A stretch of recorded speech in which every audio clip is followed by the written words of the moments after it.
Paz y bendiciones, hermanos.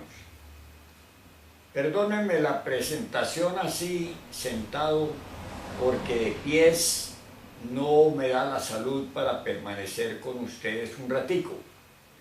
Me alegra mucho de nuevo el encuentro con ustedes y con la humanidad entera, porque ustedes son el puente de sacrificio para llevar este mensaje con el cual proponemos dar como una apertura dentro de lo que es el cuerpo de la doctrina gnóstica cristiana universal de nuestros venerables maestros Samael Aun Weor y Ra Bolu. Bueno, sin más preámbulos, me parece que debemos ir al grano. Como dice el venerable maestro Ra Bolu, no hay tiempo que perder. Así que nos toca a nosotros afrontar correctamente todo el contenido del cuerpo de la doctrina. Pero ya en el cuerpo de la doctrina, soy muy enfático y me excusan, tenemos que comprender y valorar correctamente dos aspectos que son definitivos, que son contundentes, que nos abren el espacio tanto de uno de los propósitos o el propósito objetivo, como del propósito también cultural. Me refiero concretamente a lo que todos ustedes ya conocen, que las grandes religiones, las grandes doctrinas, tienen o reúnen dos aspectos completamente definidos.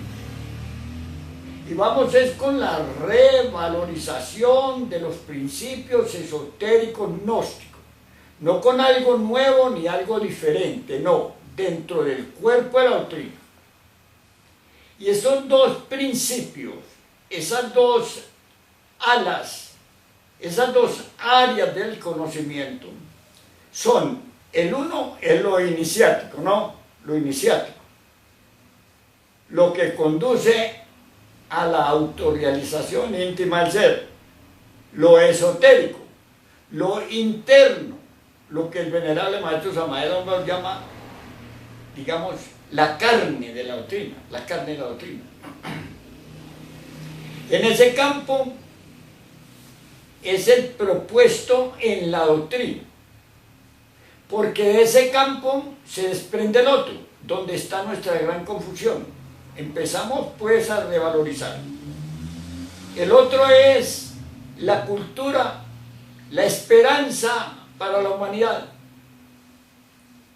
Y es ese conocimiento extraordinario que nos trae el gran maestro Samael Aun Weor, igualmente con el maestro Ra Bolu. Ese conocimiento que deslumbra, que suspende, que impregna, que satura, que barre todo lo que tenemos a la vista. Ese conocimiento es lo externo, lo público, la cáscara de la doctrina. De modo que toda gran doctrina tiene pues esos dos campos: el iniciático o esotérico y el externo o exotérico. Ahora, ¿dónde está nuestra confusión? Ahora ya en la doctrina, en que nosotros fuimos saturados de esa grandeza, de esa belleza, de aquel sentir que nos volvió a la vida, de aquella posibilidad que esperábamos, de algo que nos redimiera, de algo que nos sacara de este estado caótico en que hemos venido existiendo de vida en vida, que nosotros no soportamos, que nosotros no justificamos, que no encontramos una explicación correcta a tanto martirio, a tanto sufrimiento, a tanta tortura y a una injustificación del vivir. Y nosotros fuimos sorprendidos en eso. ¿Por qué fuimos sorprendidos en aquello? Porque nosotros somos mecanicistas, porque nuestra cultura de la dualidad, eso es lo que ha producido y lo que ha desarrollado en nosotros una dualidad, un comprender intelectual, un escalafón de entendimiento racional. Y en él navegamos, y en él existimos, y en él nacimos. Entonces, cuando viene ese, digamos, ese terremoto, cuando viene ese movimiento extraordinario del venerable Maestro Samael Aumeor, nos cubre, nos tapa, nos cobija, nos ahoga. Y salimos nosotros a ver si podemos secundarlo, a ver si podemos hablar también de ese prodigio. Y fuimos a la plaza pública, y fuimos a los centros, y también quisimos llevarla como mensajeros, y fuimos a los pueblos, a los países, a llevar aquel mensaje. Y ese es el mensaje de lo externo, ese es el mensaje de lo público, esa es la cáscara de la doctrina, hermanos. ¿Y de nosotros qué? ¿En qué va lo nuestro? Nosotros no, nosotros estamos muy contentos, estamos felices, nos sentimos misioneros, nos sentimos, digamos, predicadores, nos sentimos sacrificados en la obra, y hasta si nos descuidamos un poquito nos igualamos con los mitómanos.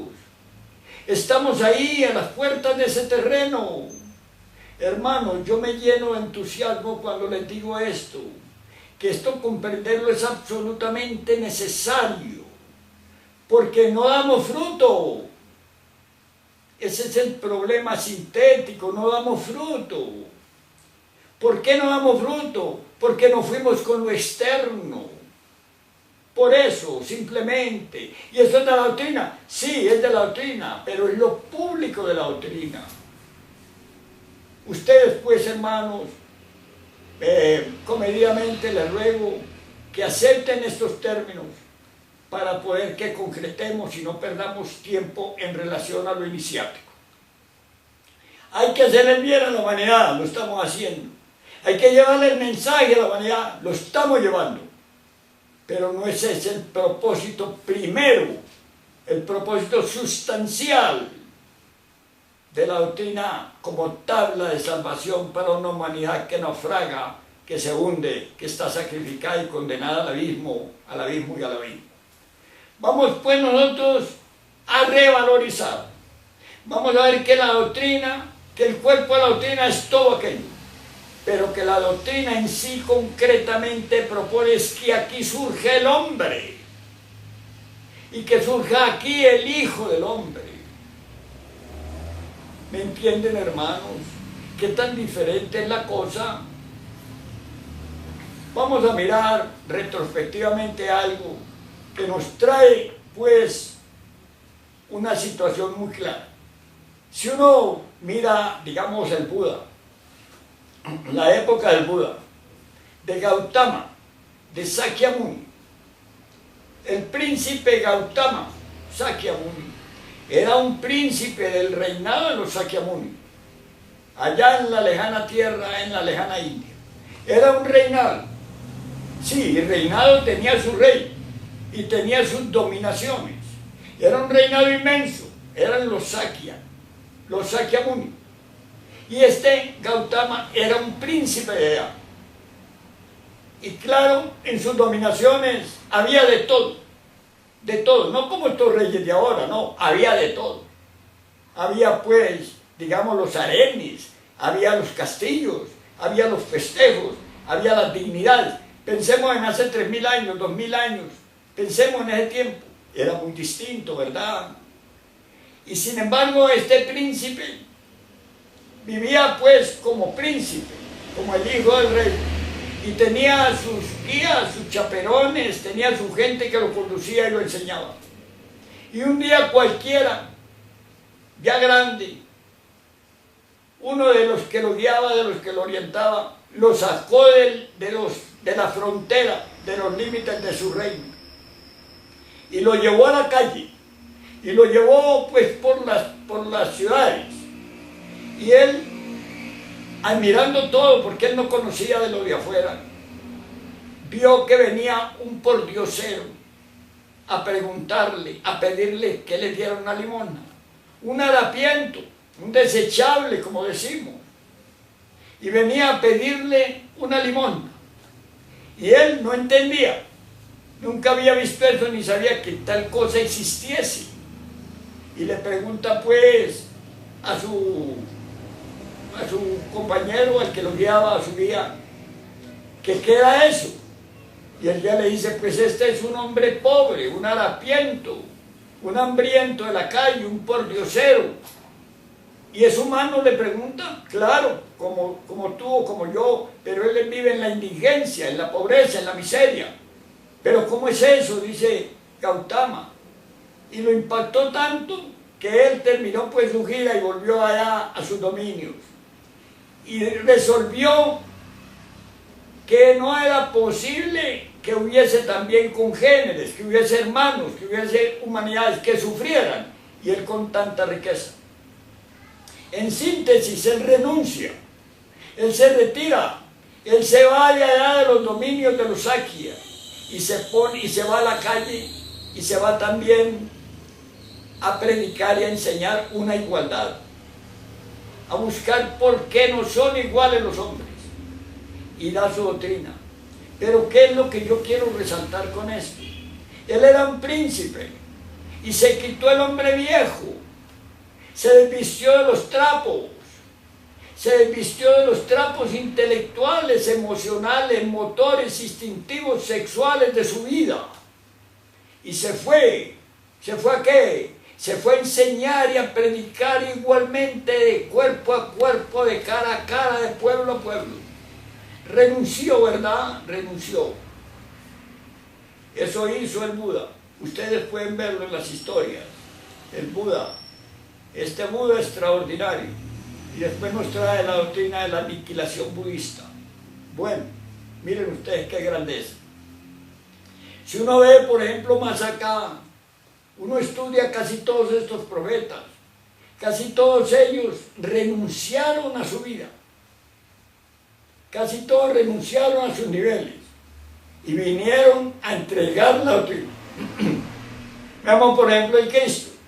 Nuestro Señor el Cristo, en el relato histórico que hay del Cristo histórico, se cuenta que él era hijo de José y María, y José era un carpintero.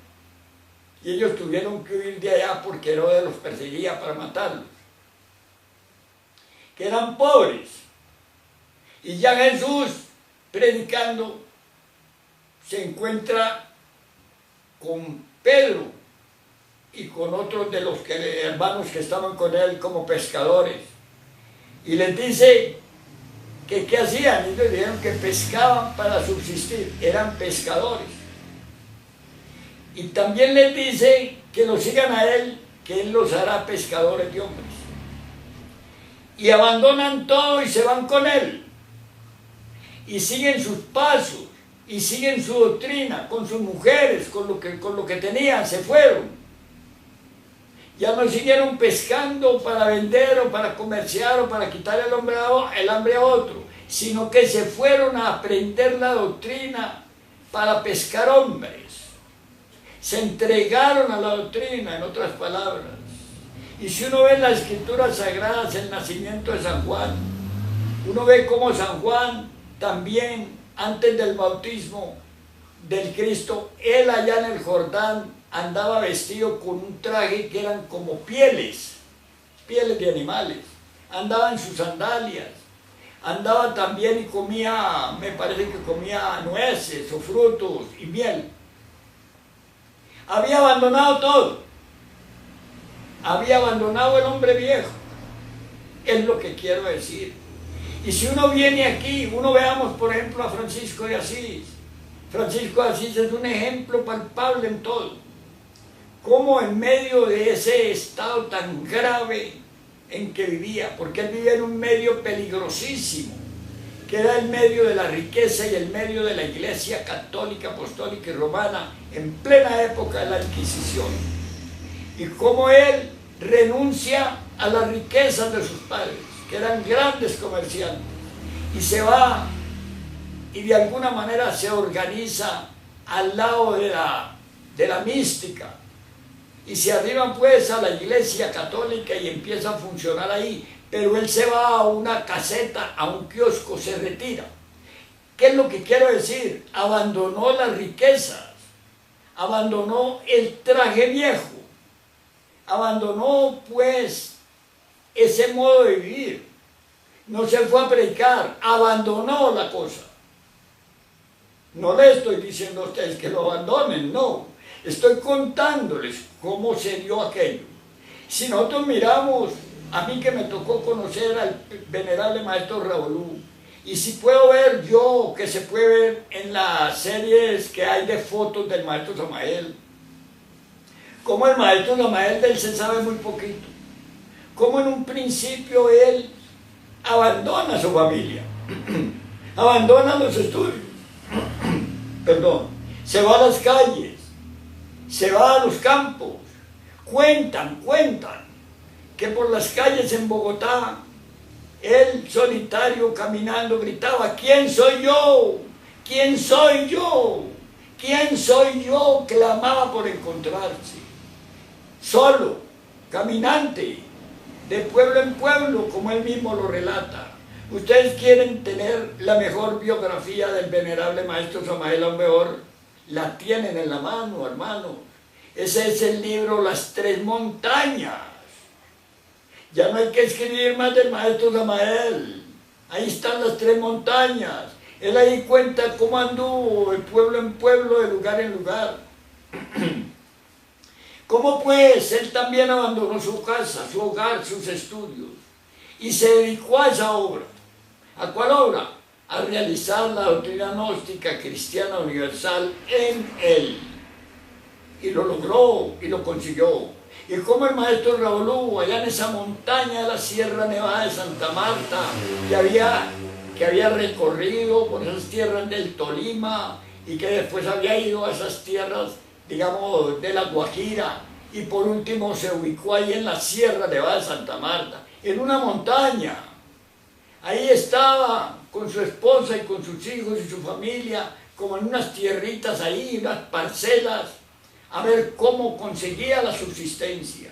Y miren ustedes allí, con su gorrita, una gorrita, con su camisita de tierra caliente y su pantaloncito de drill. Y posiblemente ustedes lo pueden ver descalzo ahí, sin zapatos. Y cómo trabajó ahí, cómo luchó. Y cómo después, cuando el maestro Samael llega a esas tierras, lo encuentra, porque él andaba en busca de sus discípulos de los tiempos idos, y lo encuentra en esas mismas condiciones, y trabajan ahí con picos y con palas y con hachas y con todo lo que podían para perforar la montaña, para hacer ahí un sótano, un subterráneo, que se llamó el templo del Sumo Supremo Santuario de la Sierra Nevada de Santa Marta, Colombia. Cómo pues él vivía pobremente, humildemente, y cómo tanto el uno como el otro, el venerable maestro Samael como el venerable maestro Raulú, salieron poco a poco a medida que su obra la fueron realizando en ellos, a medida que en ellos se fue levantando el maestro, a medida que fueron ellos encendiendo su fuego y creando, restaurando el fuego en sus cuerpos, cómo se fueron levantando ellos, y cómo a medida que se iban levantando iban dando la doctrina, iban entregando la doctrina, y entregaban la doctrina que ellos mismos realizaban dentro de ellos. Entonces salieron a la plaza, salieron al público, salieron a las ediciones, salieron a las asambleas, a los centros de pueblo en pueblo. Yo tengo fotos y testimonios de todo eso de ellos, y cómo ya pues salieron a hablar de la doctrina, y cómo la entregaron viva.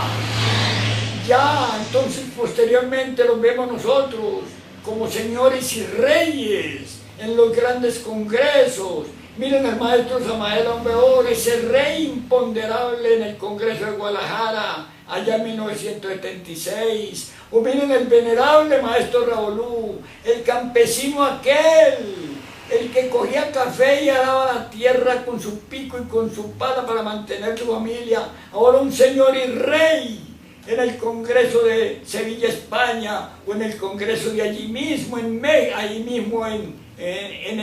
Brasil, donde ustedes están. Ahí mismo, mírenlo, un señor y rey, un verdadero señor y rey, hablando de lo que conoce, hablando de lo que le consta, hablando de su propia autorrealización íntima, como hablaron el Buda, como habló el Cristo, como habló Francisco de Asís, como hablaron todos ellos, porque se enfocaron en la doctrina, y nosotros nos quedamos en las ramas, nosotros nos quedamos por fuera, hacemos una gran obra, pero es una obra que no produce fruto.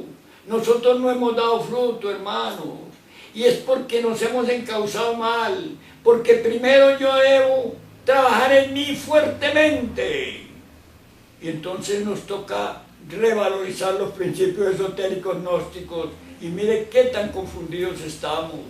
Obviamente nos toca llevar el mensaje, pero claro, para llevar el mensaje necesitamos nosotros también prender la antorcha.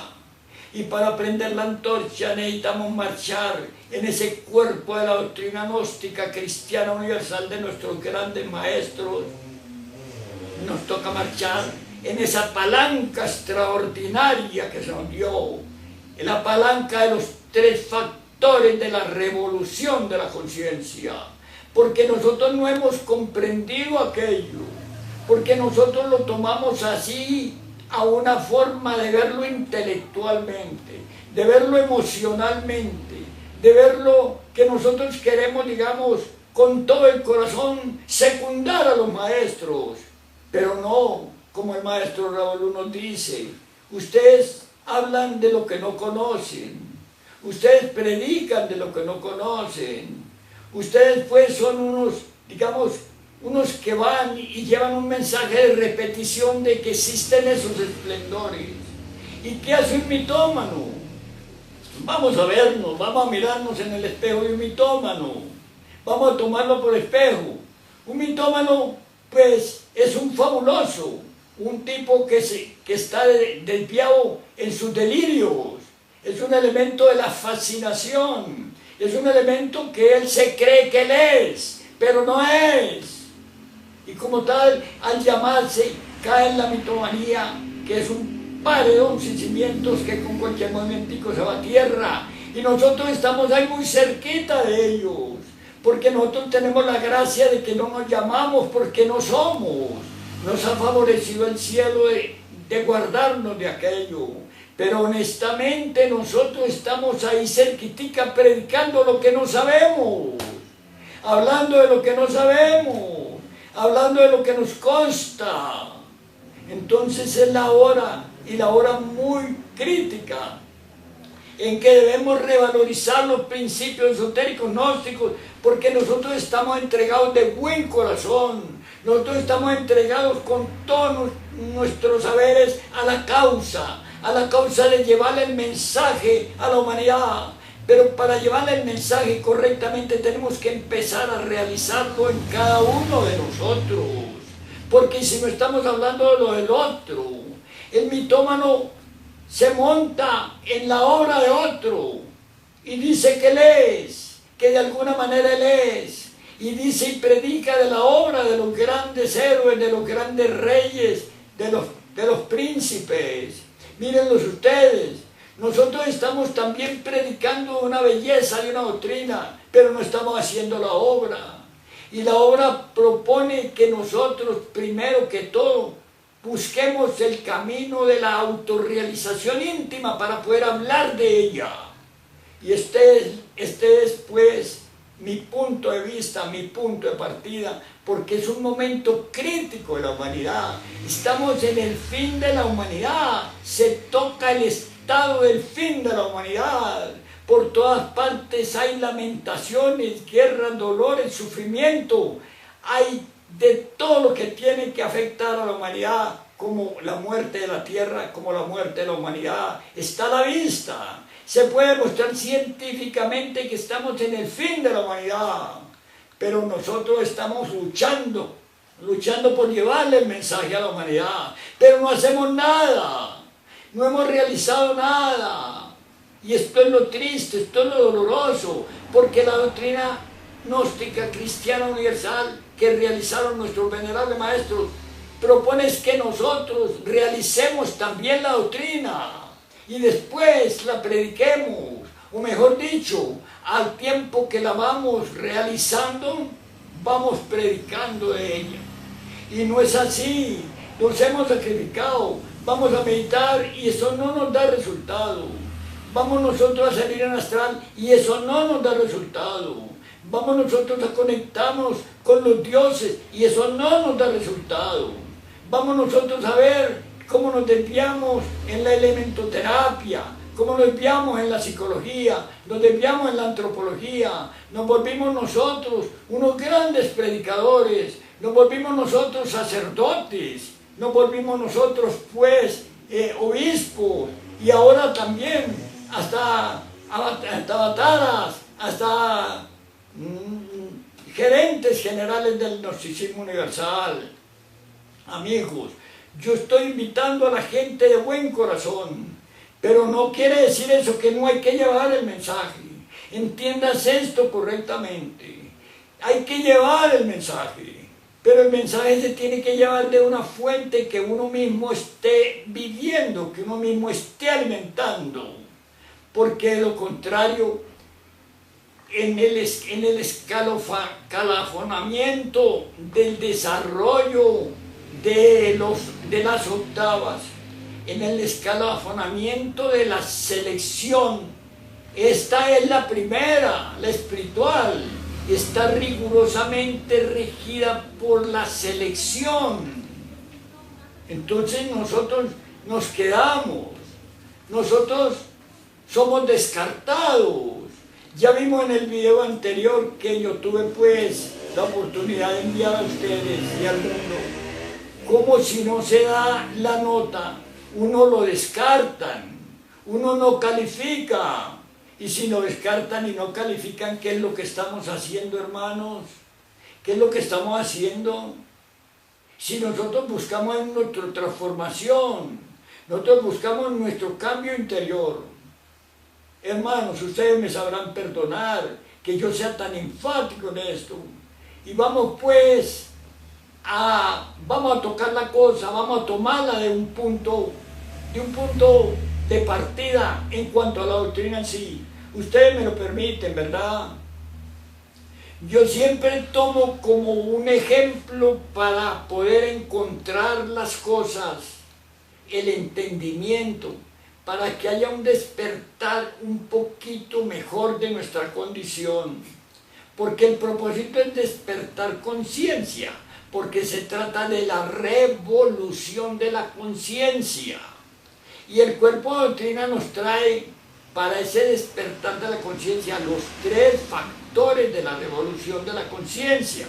Ustedes lo saben y lo enseñan y lo predican esplendorosamente, pero vamos a revisarlo aquí en nosotros, que ese es el detalle, vamos a revisarlo aquí en nosotros, porque yo pienso que cada uno de ustedes busca su autorrealización íntima del ser, busca su liberación, busca el propósito de la doctrina, ¿verdad? Pues yo también estoy en eso, ¿verdad, mis amigos? ¿Verdad, mis hermanos? Entonces yo pongo como ejemplo una criatura. ¿Por qué? Porque el Cristo dice, dejad que vengan a mí a los niños, pero no como esas culturas que llaman a los niños para pervertirlos, no. El Cristo cuando dice, dejad que vengan a mí los niños, quiere decir que vengan a mí los puros de corazón. No estos muchachos groseros, no, sino los puros de corazón, porque en la iniciación se trata de niños. Las grandes festividades que hacen en los días de fiesta de grados son niños. Los maestros se presentan como niños, y de acuerdo a la pureza de ese niño, de ese en la iniciación, es la altura que tiene. Por eso el Cristo dice, dejad que los niños vengan a mí. Así que Herodes persiguió al Cristo porque por el niño, ¿no? Este es otro relato. Pero vamos a ver, el niño pues viene al vientre materno. Viene pues ese niño, se levanta ese niño, no, se desarrolla ese niño. Ese niño viene de etapa en etapa, parte de una célula, la célula gameto, la célula germinal. Ustedes lo saben mejor que yo. Y va esa célula dividiéndose, en el sentido de que va como en sí multiplicándose. Va pues creciendo esa criatura. Y esa madre va alimentando prodigiosamente en su vientre a esa criatura. Va construyendo esa criatura. Y esa criatura viene saturada de la vida, de una esencia, de un alma. No es la vida ni es el alma, está saturada de la vida del alma. Y viene esa criatura y va creciendo y creciendo en el tiempo y en el cuidado materno. Y un día esa madre, esa mamá, esa progenitora alumbra a la criatura. Y esa criatura sale aquí a este otro vientre llamado el planeta Tierra. Y viene aquí a la madre Tierra. Pero al llegar aquí le falta una fuerza específica. Es viva, pero no tiene la vida. Le falta la esencia. Y entonces ahí se mete en esa morada la esencia. En esa criatura inmediatamente al inspirar, al recibir el aire, el oxígeno, el hidrógeno, al recibir pues el prana, ahí entonces ella vive y toma la vida. Y el alma llora, o llora la criatura. ¿Por qué? Porque el alma se ve prisionera otra vez aquí en ese cuerpo. Pero ese cuerpo, ese es el castillo, ese es el palacio, ese es el templo del alma. Y ahí llega esa alma, y llega pura, ese 3% que llega a ella, es completamente puro, radiante. Y esa criatura es pura, es completamente pura. En ella no está el ego, en ella están, digamos, las causas del ego, están las causas genéticas y están las causas que arrastran adheridas a la esencia de la vida pasada que vienen ahí, pero no pueden expresarse todavía. Entonces esa criatura es perfecta, es bellísima, ustedes pueden verla, pueden admirarla, pueden contemplarla, pueden ver esa grandeza de la creación de la vida. En esa criatura, estamos hablando linealmente. Y resulta que esa criatura ahora, ante esa criatura se abren las dos posibilidades. O la posibilidad de la autorrealización íntima del ser, de que el alma se integre, que sea atraída, que sea recuperada, que sea escapada de allá del universo donde está el 97% de esa alma, de esa esencia, o que esa esencia no pueda triunfar y se desarrolle normalmente como cualquiera de nosotros. Pero bueno, paremos en ese campo ahí. Ese es el campo de partida, el cual analizaremos en otro momento. Pero yo quiero venir a eso, es porque ya nosotros estamos aquí. Ya somos aquí, no solamente, digamos, los jóvenes, no somos ni los mayores, somos, digamos, la gente que fue la llamada, los que fuimos llamados para que pudiéramos marchar hacia los escogidos en la doctrina gnóstica cristiana universal. ¿Y qué pasó con nosotros, como vimos? Vamos a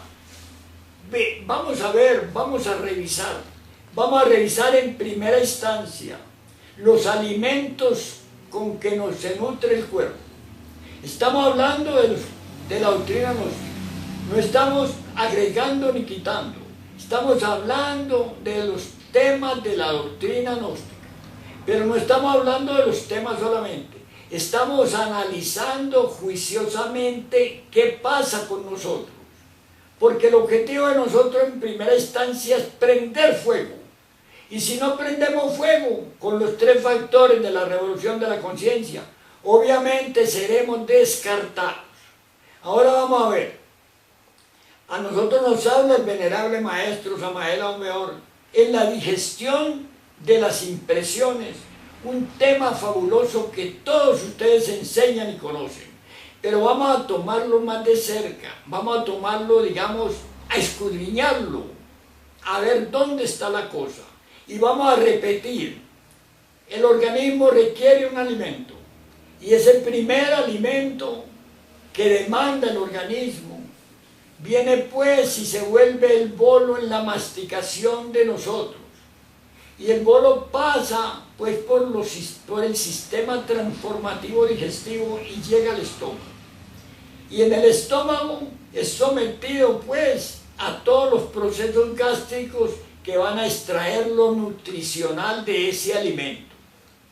Y vemos pues que siempre va estimulándose la necesidad de que ese alimento nos satisfaga, que nos guste, que nos agrade, que nos alimente.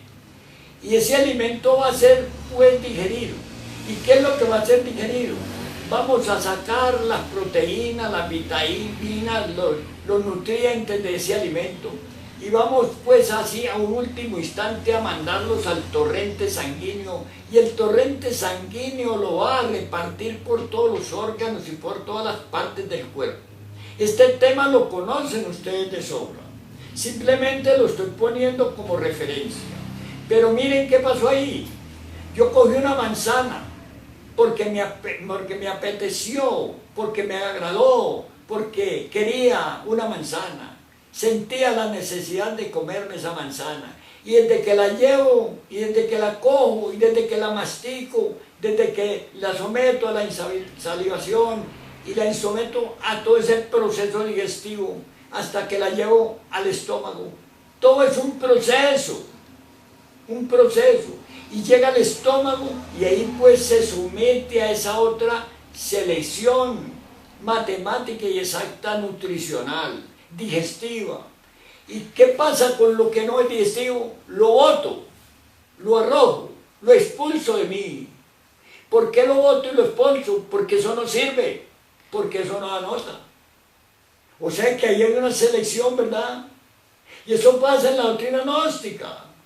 Si uno no da la nota, lo botan, lo sacan. ¿Por qué lo sacan? Lo sacan de los mundos internos, porque la gnosis está vinculada del círculo consciente de la humanidad solar a su pueblo, al pueblo que de esos escogidos vino. Y de arriba, lo que se llama del círculo consciente de la humanidad solar, pues que domina sobre los centros del ser, superiores del ser, será la orden de que ese elemento ha sido cortado, ha sido descontinuado porque no da fruto en determinado tiempo. Y aquí se sucede entonces que para eso está la ley y el orden. Al elemento lo expulsan, al elemento lo botan, al elemento lo sacan, al grupo lo retiran. ¿Por qué? Porque no da nota. Pues lo mismo pasa con el alimento. Con el primer alimento, se bota, se arroja, se expulsa lo que ya no sirve. Lo que no sirve, ¿por qué? Porque ya no tiene las vitaminas y las proteínas primeras que necesitaba para poder calificar en la nutrición del organismo humano. Entonces miren amigos, como allí hay pues un aparato que digiere, que lo que le cae ahí o lo arroja o lo digiere. Entonces el organismo va demandando su alimento. Ahí está una selección. Y ese es el primer alimento del organismo humano. Si no se alimenta el organismo humano, no produce el esperma requerido para que continúe la vida. Produce un esperma debilitado, un esperma que no da nota, o si ya está degenerado. Bueno, este es otro capítulo. Pero vamos a ver nosotros los tres alimentos básicos de la digestión de las impresiones. El segundo alimento, pues, uno dice, el venerable maestro dice, uno sin comer puede durar un tiempo, puede durar un mes, 2 meses, 3 meses, como decía Mahatma Gandhi en la India. Puede durar algún tiempo sin comer. Uno mismo iba al Sumo Supremo, un santuario de la Sierra Nevada de Santa Marta, y allá había ayunos de 9 días. Eso eran fuertes, eso eran difíciles, eso eran exigentes. Yo conocí eso. pero también hubo ayunos de 40 días, imposibles, claro, eso ya eran palabras mayores, solo uno que yo conocí. Ahora, esos ayunos pues nos colocaban a nosotros en un terreno de salud, de consistencia, de resistencia, que nos permitía, era como una prueba para nosotros, una prueba física, y también tenía pues su aspecto obviamente psíquico. Así que este primer alimento para nosotros, el de la nutrición que entra por la boca, puede uno soportar sin comer 30 días perfectamente, pero si está pues preparado, no vayan ustedes a decirle a la gente que haga ese ensayo, no, porque a lo mejor nos metemos en un desorden, en un caos, podemos hacer morir a alguien. No, hay que prepararse. Yo me preparé, yo hice primero ayuno de 3 días y después hice el gran ayuno de 9 días, es muy fuerte. Después les cuento de eso, ya como de la experiencia personal. Pero sí les digo, uno pues pasa este primer alimento, el alimento de la comida. Y nos cuenta el venerable maestro Samael Aun Weor cómo el segundo alimento es el aire que respiramos. Ese aire que entra por las ventanas de las narices y va a los pulmones. Y ese aire pues, el oxígeno, el hidrógeno, todos aquellos elementos vitales, el prana, cómo llega a nosotros y es transformado, es digerido. Y cómo va al torrente sanguíneo y nos alimenta y hace la transformación pues de toda nuestra constitución, digamos, celular, sanguínea, y nos mantiene bien. Por eso el aire es muy importante. Y dice el maestro que este es el segundo elemento de la nutrición. Pero y este segundo alimento es todavía mucho más delicado que el primero, que es el que va a la boca, el que va al estómago. ¿Por qué es más delicado? Porque uno sin respirar, pues puede aguantar 1 o 2 minutos. El maestro dice que él logró aguantar 3 o algo más, porque estaba acostumbrado a esas prácticas. Pero que uno normalmente a los 3 minutos, pues ya está groggy, está fracasado, ya no da nota, ya se muere. O sea que ya no puede uno durar un día, solamente 3 minutos, casi, si acaso. A uno empezará con 1 minuto y 2 minutos. Bueno, y dice el maestro que él dice 4 minutos y más, porque él estaba entrenado, él estaba preparado, él había hecho ejercicio. O sea que lo que él dice lo practicó. No fue que lo dijo, lo practicó. Y de lo que practicó nos dio la doctrina, ¿verdad? Miren ustedes este detallito. Él lo practicó. Y de lo que practicó nos dio la doctrina. Lo mismo también practicó el vegetarianismo, otro capítulo bonito. Y vio qué pasaba. Y lo mismo pasó con los alimentos. Y vio qué pasaba. Y entonces nos enseñó, nos dio la doctrina, para que nosotros la realizáramos. No para que creyéramos, sino para que la realizáramos. Y a medida que la vamos realizando, pues la vamos entregando, ¿verdad? La vamos entregando porque nosotros tenemos a la vista 2 conocimientos. El conocimiento de aquel niño que parte hacia el estado mecánico de sostener y sustentar el sistema caduco en que nacemos, crecemos, nos reproducimos y morimos, o el sistema que produce en la revolución de la conciencia, el despertar de la conciencia y la creación de los cuerpos existenciales del ser, la superación, la liberación.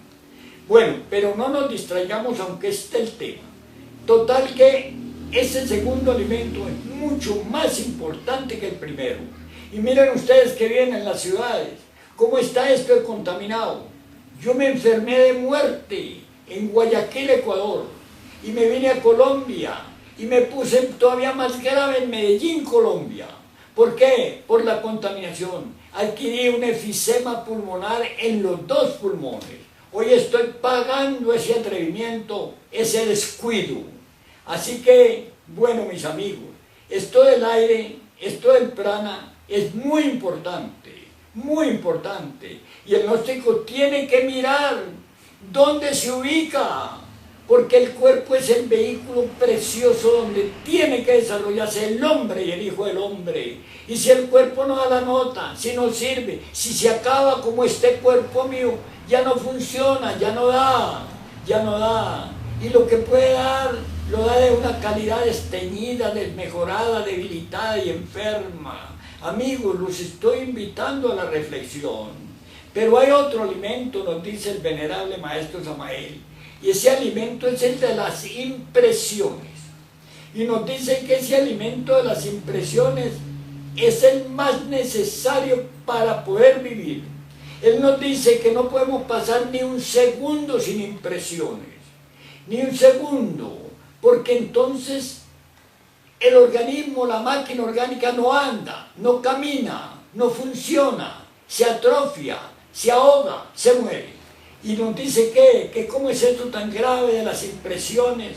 Pues bien, él nos cuenta que si las impresiones no afectan el aparato digestivo de nuestro primer alimento, si no afecta, digamos, en nosotros la apetencia, si las impresiones no nos causan a nosotros la necesidad de comernos un manjar, una fruta, un alimento, pues ese alimento nos envenena y nos intoxica, porque el organismo no lo demanda, porque estamos como llenando un tanque de un carro.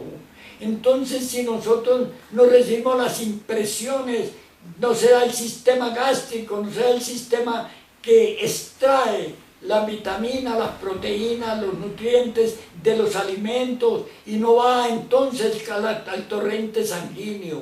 De modo que las impresiones son indispensables, porque de lo contrario en el segundo alimento tampoco respiraríamos, tampoco recibiríamos, si el aire no impresiona los pulmones, si ese aire y esa vitalidad, ese prana, no impresiona la sangre se muere.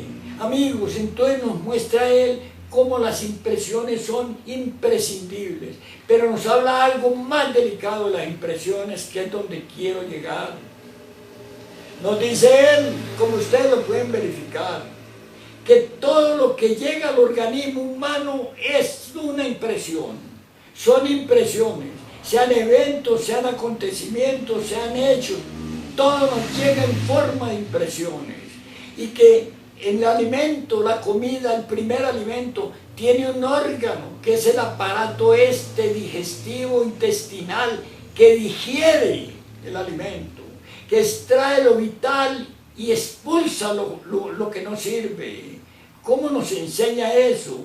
Tiene pues un órgano de digestión, y como el segundo alimento, que es el aire, también tiene su órgano de transformación, tiene su órgano de digestión, digiere el aire, digiere y coge las proteínas, las vitaminas, el prana, el hidrógeno, el oxígeno, el nitrógeno, el carbono, todo lo que contiene la vida, y lo viene y lo lleva al torrente sanguíneo ya, digamos, especializado, ya, digamos, digerido. Y eso mantiene nuestra vida, pero que las impresiones no tienen un órgano que las transforme, no hay un órgano que las transforme, y nosotros tenemos es que ver eso, que no hay un órgano que las transforme, y que esas impresiones llegan a la mente, porque la mente o es la mente grandiosa del universo, o es el basurero que tenemos nosotros establecido en nuestra forma de pensar, sentir y actuar. Entonces miren ustedes dónde está el detalle, las impresiones, y nos dice que entonces las impresiones no tienen un órgano de digestión, que cómo hacer, que qué hacer, que qué se hace, que qué se puede hacer. Y nos presenta él el caso, por ejemplo, de la persona aquella del insultador, que nosotros todos somos lamentable, desgraciada y naturalmente, digamos, difamadores, chismosos. Esa es nuestra característica. Nosotros somos de esa naturaleza. Y entonces viene alguien y nos ofende.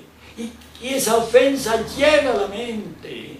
Y ahí en la mente se producen las reacciones correspondientes.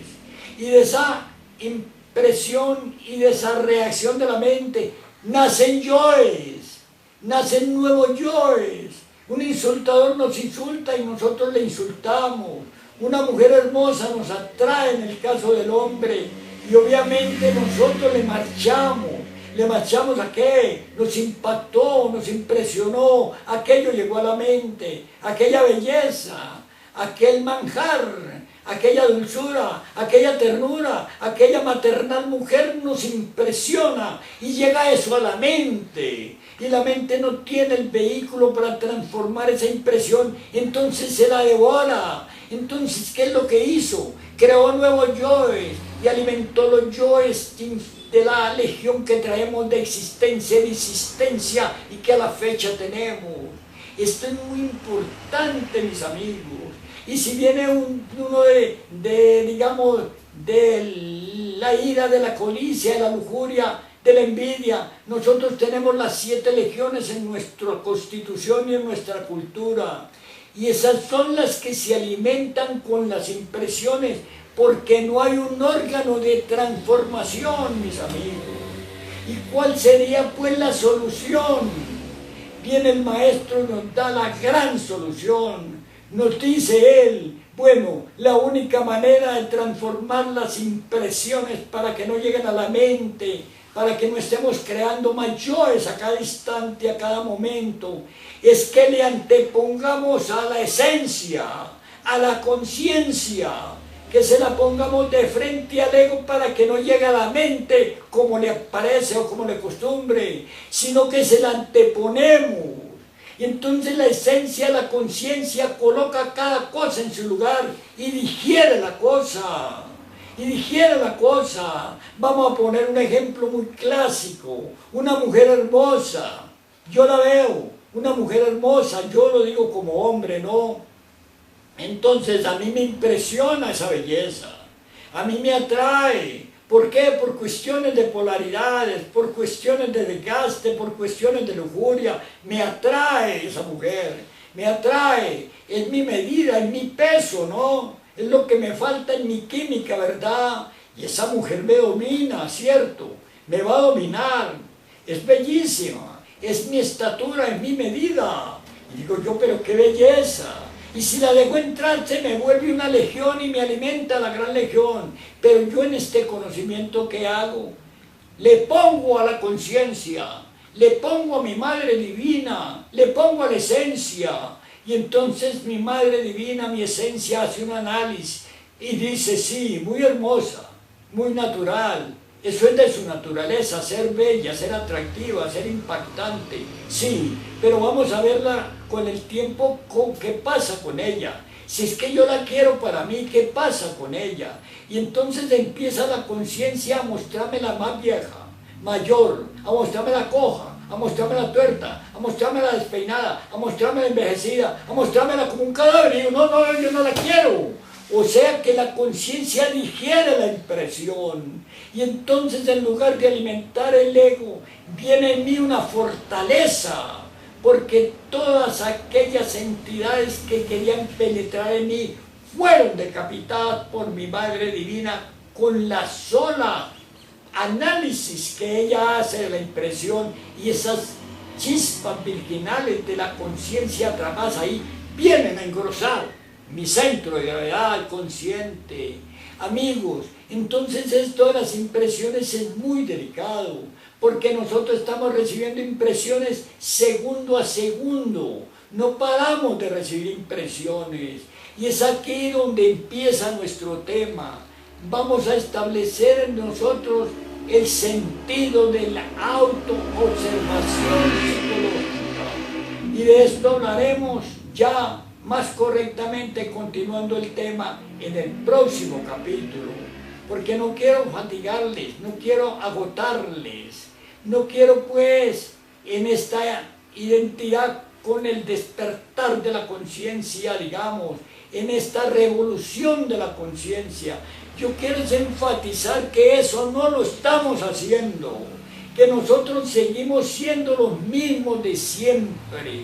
El venerable maestro Samael Aun Weor, en una conferencia allá en México, en el centro que él regentaba y asistía y enseñaba, le decía ya a la gente, le decía ya a los asistentes, a los que iban, amigos, ¿cómo es esto? Que yo les estoy explicando a ustedes los principios de la transformación, los principios que conducen a la liberación, los principios que ustedes deben de realizar para alcanzar la liberación, para alcanzar a cristalizar el alma, para alcanzar a cristalizar sus estados, digamos, generales de hombre y de hijo del hombre. Y entonces el maestro le decía a los asistentes, aquí yo veo entre los hermanos, hermanos que tienen 10 años de estar viniendo, que tienen 20, que tienen 30 años, y hay gente que tienen 50 años, y son los mismos, no han cambiado nada, son los mismos que están haciendo aquí, que hacen aquí. Hermanos, la doctrina que les estoy dando es para que la realicen, no para que vengan a oírla, para que la realicen. Tampoco es propiamente para que vayan a llevarla sin realizarla, es para que la realicen, es para que cada uno de ustedes se transforme. Entonces, mis amigos, estamos en esto de las impresiones. Es el capítulo primero que entre nosotros que ya tenemos, digamos, un historial, que ya tenemos un bagaje, que tenemos una información competente de lo que es la doctrina gnóstica, cristiana universal, de lo que es el cuerpo doctrina. Pero si queremos dedicarnos a nada más a llevar el mensaje, está bien, pero yo pienso que cada uno de nosotros busca es su propia liberación, su propia autorrealización, porque miren ustedes, el sol busca, son hombres solares, y todo este sacrificio monumental, inconcebible de la manifestación o creación, de lo cual hablaremos paso a paso, que hace el lobo solar, que hace, es con el propósito evidente, exacto y matemático de crear hombres solares, porque la luz se alimenta de luz, mis amigos. Así que hasta aquí mi tema de esta noche, y pienso contestar a sus preguntas con mucho gusto, que tengan relación con el tema. Yo los espero, tengan la bondad, están las puertas abiertas, formulen sus preguntas por favor, y denme pues el espacio de poder contestárselas, para poder respondérselas, porque como están en otro idioma, yo este idioma sagrado de ustedes, pues no lo entiendo lamentablemente. A ver, mis amigos, tengan la bondad de lanzar sus preguntas.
El internet alimenta el ego. ¿Cómo dices? Que si el internet alimenta al ego. ¿El qué? El internet alimenta al ego. ¿El internet alimenta al ego? Con mucho gusto me refiero a esa pregunta. Todas las impresiones alimentan al ego. ¿Y el Facebook? O crean egos, que es muy grave.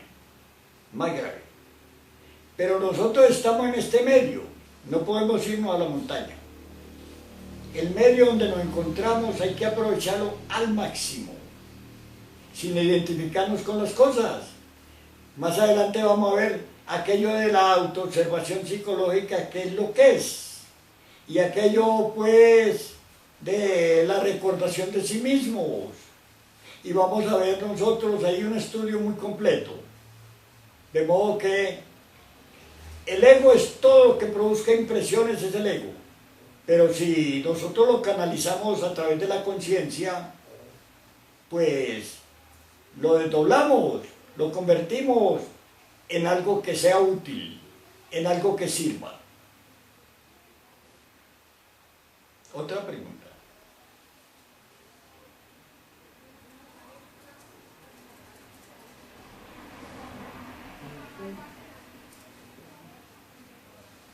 Y habla también del Facebook. ¿De quién? Del Facebook.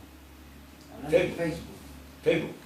Bueno, ya les dije a ustedes, vivimos en un mundo fenoménico de finales, donde aparecen maravillas, ¿verdad? Tenemos es que aprovecharlas para que a nosotros nos sirvan de vehículos de llevar mensaje y no pues propiamente, digamos, de someternos a la circunstancia de que es un adelanto deslumbrante, sino que tenemos que aprovecharlo. Ahora, uno puede estudiar esto, ¿verdad? Porque, miren ustedes, el doctor Teofasto Bombasto de Jonegey, Felipe Teofasto Bombasto de Jonegey, un médico, y es un resurrecto. Miren ustedes, ahora que está saliendo por todos los medios, Huiracocha, el maestro Huiracocha, el doctor Arnoldo Krumheller, sale por los medios, ¿verdad? Nosotros los vemos ahí. La cosa es que nosotros no podemos identificarnos con esos avances porque son del mundo. Tenemos es que descubrirnos a nosotros mismos, aprovecharlos para que nos sirvan de medios. Eso es todo, mis amigos. No identificarnos en eso. Podemos ser profesionales en eso para ganarnos el pan de la vida, pero primero que todo está pues en no olvidarse de su ser. El ser, si se olvida del ser, está perdido, está fracasado, no funciona. Es un candidato cierto y seguro para el descarte.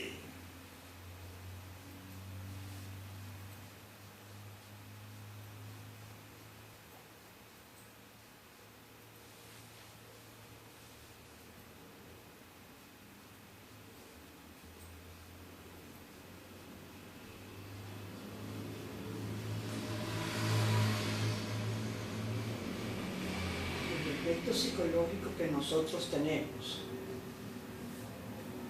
y hacerlo realidad si alimenta el ego, es la lujuria. Los defectos psicológicos alimentan el ego, o sea, la lujuria, etc.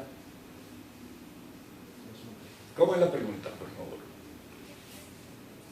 Que los defectos psicológicos que nosotros tenemos, a hacerlo realidad, alimenta el ego, como la lujuria, etc. Bueno, nosotros tenemos una enseñanza maravillosa con el maestro Raúl en aquello de la muerte de los detalles. Y hasta nos trae un árbol y sus raíces y sus pequeñas fibras que alimentan a las grandes raíces.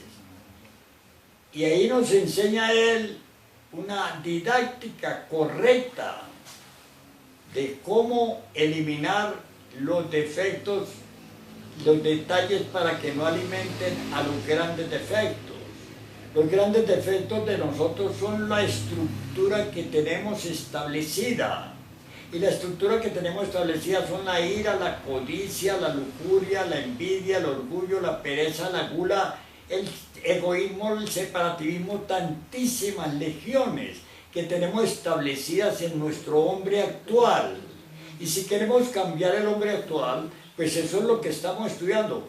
¿Cómo no alimentamos más a esos defectos y cómo pues evitamos traer nuevos yoes con esto de los alimentos, con esto de las impresiones? Es un trabajo. Se trata de cambiar esta vida por la vida del iniciado, Miren ustedes cómo al principio yo hice un recuento de aquellos seres que fueron capaces de renunciar a su vida misma para poder alcanzar la autorrealización íntima y manifestarse y expresarse y enseñarnos. Cuéntenos acerca de una de sus entrevistas con el maestro Samael y el maestro Raúl. Con mucho gusto les referiré algo, ¿no? Vamos a ver, cuando uno llegaba a la casa del venerable maestro Samael a un veoro allá en México, y uno le preguntaba, bueno maestro, ¿qué novedades hay por acá maestro? ¿Cómo van las cosas? Y él le decía, le contestaba, aquí en el mismo pueblo y con la misma gente. Pero ¿qué era lo que le estaba diciendo ahí el maestro?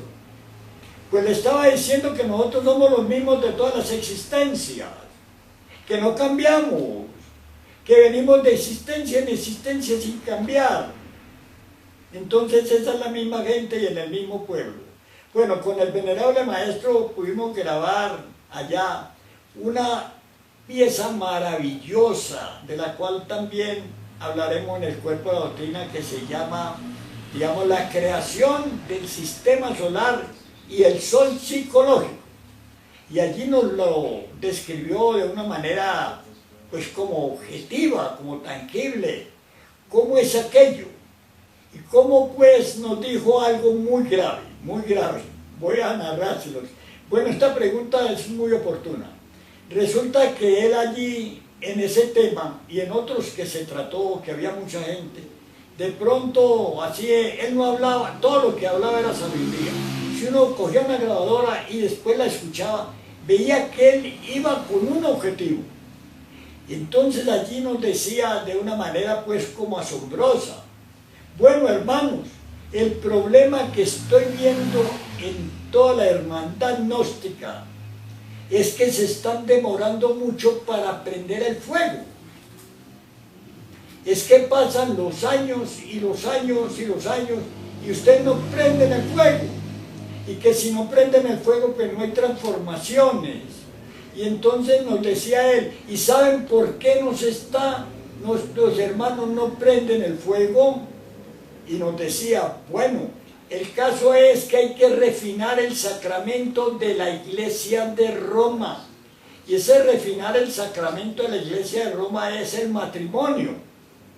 Bueno, yo creo que con eso ya les doy una orientación muy importante, amigo. Y en cuanto al venerable maestro Raúl, les voy a contar algo. El venerable maestro Raúl, él era muy práctico, era muy tremendo, todo era enseñanza. Habían abierto pues en el Sumum Supremo, un santuario de la Sierra Nevada, allá en Santa Marta, una escuela de misioneros o para misioneros. Y ahí el maestro Raúl daba la enseñanza, entre otros. Y en ese tiempo era como ahora, que surgían muchas preguntas. ¿Cómo era aquello? ¿Cómo fueron los albores? ¿Cómo llegamos nosotros? Donde se nos enseñaron tantas cosas pues que eran del orden de lo más adelante descartable, pero que se nos enseñaron. Y entonces allá se le preguntaba, era la época de los mantras, ¿no? Claro que el maestro Rafael dio los mantras. El mantra de los perros, un mantra maravilloso, ¿cierto? Que ese mantra se lo puedo decir de paso o a recordar del maestro Samael Amador. Y mantra que yo experimenté, ¿cierto? Lo experimenté una vez. Ese mantra se hace así, ¡shua! Con toda la fuerza del entendimiento y repentino. Y un perro bravo se mete la cola en las patas y se va, si hay valores. Si no hay valores, pues lo muerde. Entonces le preguntaron al maestro Raúl, bueno maestro, ¿cuál es el mantra de los perros? Y el maestro dijo, el mantra de los perros es la piedra, una pedrada. Así eran pues los repentinismos de la sabiduría. Eran tan elemental que uno ni los entendía, mis amigos. ¿Qué quería decir con aquello? Quería ir desmontando todo aquel aspecto de la misticoide, todo aquel aspecto de irnos por las ramas. Amigos, esos son dos eventos para no dilatarles mucho con otros. Más adelante veremos otros.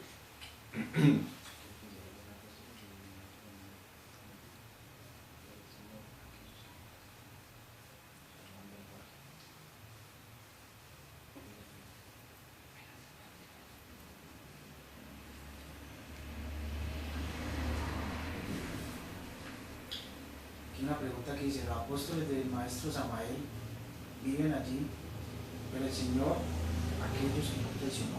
¿Cómo dices? Por favor. Los apóstoles del maestro Samael, ¿sí? Que hablando de usted, aquellos que no traicionó, aquellos que no traicionó. Si hay más. Si hay más apóstoles que... Bueno, ustedes han tenido la gentileza de dar el nombre de apóstoles.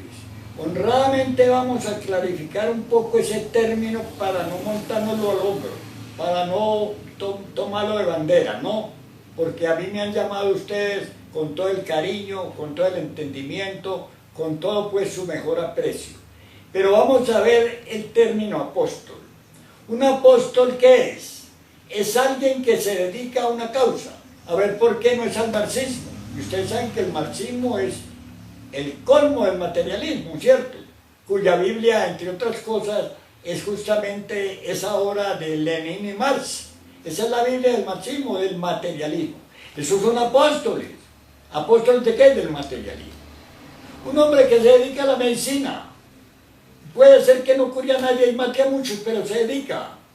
Se llama un apóstol de la medicina. ¿Por qué? Porque apóstol es el que ejerce una función con dedicación. De modo que hay muchos otros hermanos que merecen llamarse apóstoles. El término no se ha usado porque es como un término que más o menos lo identifica con los apóstoles del Cristo. Entonces eso resulta un disparate, pues aceptarlo como tal. Pero uno puede, digamos, digerirlo en el sentido de que es, cariñosamente le dicen, es un dedicado, alguien que se consagró a eso. Bueno, pues también cabe de ahí, desde ahí, ¿no? Entonces hay muchos otros hermanos que valen, que son significativamente, que están en silencio. Bueno, ellos verán por qué. Mi rayo es el rayo de la difusión, el rayo del mensaje, el rayo, digamos, de la aclaración de los términos en doctrina. En ese rayo yo me desenvuelvo, en esa área me desenvuelvo. Entonces hay muchos otros, pero también hay muchos que se llaman y no son. Y eso es lo que tenemos que mirar con buena lupa, con buenas cristales, porque si no nos embarcamos y nos confundimos. Conozco unos nobles exponentes que toda la vida la dedicaron al trabajo de, digamos, de su modo de ver, de llevar el mensaje de la doctrina gnóstica, y que han fracasado, que fácilmente han tropezado. Pues yo también tuve mis errores y mis fracasos, no voy a decir que no, pero he retomado las cosas, he vuelto, he regresado con fuerza y dentro de la ley y el orden. Y hay muchos que francamente pues ven la cosa del sacrificio por la humanidad de otra manera. Amigo, hay muchos hermanos, algunos, allá mismo en el Brasil, hay algunos, yo conozco aquí de algunos, y conozco de otros que se desviaron totalmente de la doctrina, y que aparecen como grandes maestros, grandes expositores, como grandes mensajeros, pero lamentablemente se desviaron. Amigos, sí hay más gente, pero lo importante no es que haya muchos, porque mire, el maestro Samael nos dice que necesita misioneros, que sean del tenor de Francisco de Asís, y misioneros del tenor de Francisco de Asís, solo conozco uno, el gran maestro Ravolú, el que con un costalito al hombro salió por Centroamérica, una narración hermosísima que se la dejo para otro momento.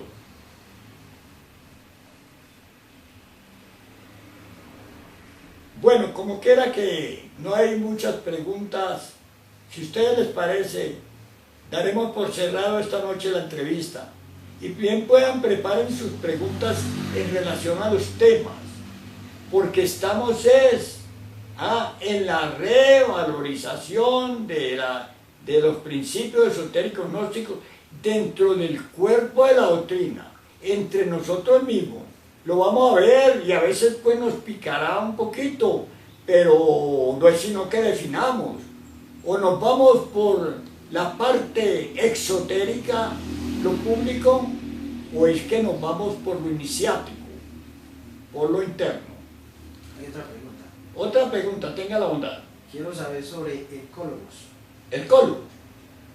Bueno, Hercólogos tiene más publicidad ahora, pues que la Luna, que cualquier planeta, que Mercurio. Hercólogos es el planeta de la fecha. Hercólogos es el que cierra los ciclos de cada manifestación de vida en la Tierra. Hercólogos es el que viene pues como un planeta del sistema solar de Tilo a ajustar aquí los movimientos del planeta Tierra cada que una raza termina su manifestación. Hercólogos se ve como ajenjo, se ve como muchos nombres tiene, como el rey de terror, y se conoce con otros nombres. El nombre correcto que tienen nuestros maestros es Hercólogos, y ese Hercólogos viene cada 25.968 años a ajustar el cuarto movimiento del planeta Tierra, o sea, la verticalización de los ejes de la Tierra. Una información competentísima sobre Hercólogos hay en muchas cátedras del venerable maestro Samael Aún Weor, pero Hercólogos, vamos a verlo de otro ángulo. Hay la obra Hercólogos, llamada la obra Hercólogos o Planeta Rojo del venerable maestro Ravolú, la obra cumbre, la obra salvadora, la obra que permite que nosotros seamos rescatados del acontecimiento en que perecerá la humanidad. Amigos, les invito no solo a saber del giro o de la trayectoria de Hercólogos, muy necesario, y de la verticalización de los ojos de la Tierra, sino de Hercólogos en nosotros y con nosotros. ¿Cómo puede ser Hercólogos? Es la tabla de salvación en este momento. Amigos, así le respondo de momento. ¿Para cuándo se espera el Hercólogo? Espera que llegue cuándo. Espera que llegue. ¿Cuándo llegará? Hercólogos está a la vista, como dice el maestro Samael Aún Weor, a la vista de todos los observatorios del mundo. Y los efectos que se están produciendo en el planeta Tierra son del acercamiento eléctrico y magnético de Hercólogos. A medida que se va acercando, dicen los venerables maestros, aumentarán aquí los terremotos, los maremotos y las congestiones y las situaciones de incomprensión y de guerra y de hambre y de miseria, porque toda esa presión es eléctrica y magnética. Bien, pero aquí, si usted me permite, como usted me está haciendo una pregunta concreta, yo quiero decirle algo, hermano, algo que quiero que usted lo entienda, que lo reciba, sí, por favor. Los mayas de la sabiduría, no los mayas de Yucatán o los mayas de México, de Centroamérica de ahora, no. Los mayas auténticos, los grandes mayas, los que fundaron todas estas civilizaciones hasta el mismo Egipto. Esos mayas y los nahuas aseguran que para el año 2043 es imposible cualquier tipo de vida en el planeta Tierra. Y con eso está completamente de acuerdo el maestro Samael Aún Weor. Y yo lo predico mucho, porque apenas faltan 29 años para el último momento. Las cosas se están dando vertiginosamente. Bueno, hablaremos de eso en otra oportunidad también, porque esta es apenas una respuesta. Si el maestro Ravolú no había revalorizado, él luchó violentamente por la doctrina samariana, se habría ido por el desarme. Un momento. Ah, sí, claro. Si usted no hubiera luchado por revalorizar la doctrina gnóstica, los mitómenos y los falsos maestros terminarían en la gnosis samariana. No le oigo bien. Tenga la gentileza de que esa pregunta es muy comprometida. A ver, si el maestro Raúl no hubiera revalorizado, luchó valientemente por la doctrina samaeliana, se habría ido por el desarrollo.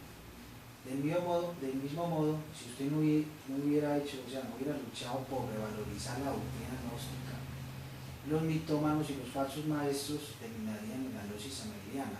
Te damos gracias por todo esto. Bueno, muchas gracias a usted. Claro que el maestro Ravolú revalorizó. ¿Qué fue lo que hizo? Se autorrealizó a fondo. ¿Qué revalorizó? Todo el conocimiento intelectual, todo el conocimiento literal, todo el conocimiento de obras, lo revalorizó en su propia realización. Y nosotros invitamos a que se entiendan los términos del cuerpo de la doctrina para poder marchar a nuestra autorrevalorización íntima de cada uno. Eso es lo que estamos haciendo como último octava, porque la octava que dio el venerable maestro Ravolú, maravillosa y extraordinaria, se dio en el nuevo orden. Y el nuevo orden entregó también su mensaje y está esperando que salga alguien. Pero para salir alguien necesitamos revalorizar los principios esotéricos gnósticos. Y esa es la propuesta que yo traigo. Esa es la oferta que vamos a escarmenar detalle a detalle dónde estamos fallando, que no damos la nota y entonces nos va a coger la noche. Vamos a perder esta oportunidad. Vamos a ser, digamos, desconectados de la energía marciana. La base de datos de virus ha sido actualizada. Esto es todo, mis amigos. Si a ustedes les parece o hay otra pregunta ya para cerrar. ¿Por qué el maestro Ravolú se arrojó la gnosis en el mundo físico? Bueno, amigos, oiga qué pregunta tan tremenda, ¿no? Ya vimos cómo todo se da en una selección de octava en octava. Cuando el venerable maestro Ravolú termina su obra, cuando él cancela lo que es el desarrollo de su propia autorrealización en la segunda montaña, cuando termina su obra, él le toca marcharse, él no tiene que quedarse aquí. Obviamente, él le toca marchar sobre la tercera montaña. Entonces, él llevó el cuerpo de la doctrina gnóstica hasta donde era dable llevarlo en el planeta Tierra. Lo que queda es el cuerpo de doctrina. Yo justamente estoy hablando del cuerpo de la doctrina. Va a haber mucha gente pues que no va a aceptar, como siempre, pero yo estoy hablando de la revalorización del cuerpo de la doctrina, porque la doctrina públicamente ya no tenía más que hacer aquí, ya no daba fruto. Él mismo lo dice, no hay nadie preparado, no hay a quien entregarle, y yo no le voy a entregar lo espiritual a ningún charlatán. Son palabras textuales de él, pero en vista también de que el Hercólogos o planeta rojo es una tabla de salvación para la humanidad, yo me entrego dentro del conjunto de la humanidad y me agarro a esa cuerda, a ese planeta rojo, a ese Hercólogos o planeta rojo, y planteo una revalorización para que podamos engancharnos en la fase B del movimiento gnóstico cristiano universal en el plano astral, porque allí sigue la fase B. Aquí todos quedamos en fase A, y como no había ya quien, entonces ¿qué se quedaba haciendo? Se entregó la doctrina, se entregó el mensaje, el maestro Samael Aumber realiza en él su mensaje y su obra y la entrega, y el maestro Ravolú realiza en la doctrina su obra y la entrega. Y no puede entregar lo espiritual a nadie porque no hay nadie preparado. Pero se entiende que algunos sí pudieron dar la tarea. Se entiende que mucha gente podría, con el libro Hercólogos, engancharse en la fase B de la institución gnóstica cristiana universal, que obviamente pasa de octavas en octavas octavas, porque el movimiento es eterno. Amigos, estos son los temas de los cuales tenemos que sincerarnos y poner las cartas sobre la mesa. Muchas gracias por sus preguntas. Quedamos ahí. Una preguntita más, a ver. ¿Cómo, o sea, qué prueba tiene de que existe algo en otra dimensión? ¿Hay alguna fórmula? Bueno, muy amable esa pregunta. Pues negar la multidimensionalidad, negar la creación, negar a Dios mismo. La gente no admite a Dios. Bueno, entiéndalo como la inteligencia suprema que produce la manifestación de todo lo que es, ha sido y será. Así no tiene que pensar en un Dios antropomórfico, una inteligencia suprema. Yo muchas veces me he detenido a pensar que los científicos honestamente buscan fuentes de producción. ¿Y por qué pues no hacen una gallina que ponga huevos? Una gallina mecánica. ¿Por qué no hacen una vaca que dé leche sin ser vaca? Ah, porque no pueden, ¿verdad? Entonces tiene que haber una inteligencia suprema que hace todas estas manifestaciones. Entonces vuelvo y les digo, honestamente, la multidimensionalidad es un hecho concreto, porque digamos nosotros tenemos la dimensión primera, la segunda y la tercera. Tenemos las sensaciones, las percepciones y los conceptos. Tenemos nosotros la tridimensionalidad de Euclides, que es un encierro.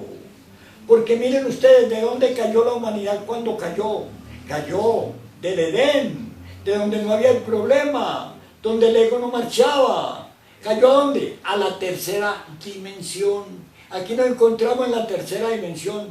Negar la multidimensionalidad es negar la posibilidad de la perfección, es negar la posibilidad al germen solar, es negar, digamos, la creación misma. Es negar a Dios mismo. En todas las escrituras y religiones se habla de los 7 días de la creación. Esos 7 días de la creación hablan de la multidimensionalidad, del descenso del espíritu a la materia y de la posibilidad que el espíritu tenga de regresar a su punto de partida, que es a través de la multidimensionalidad.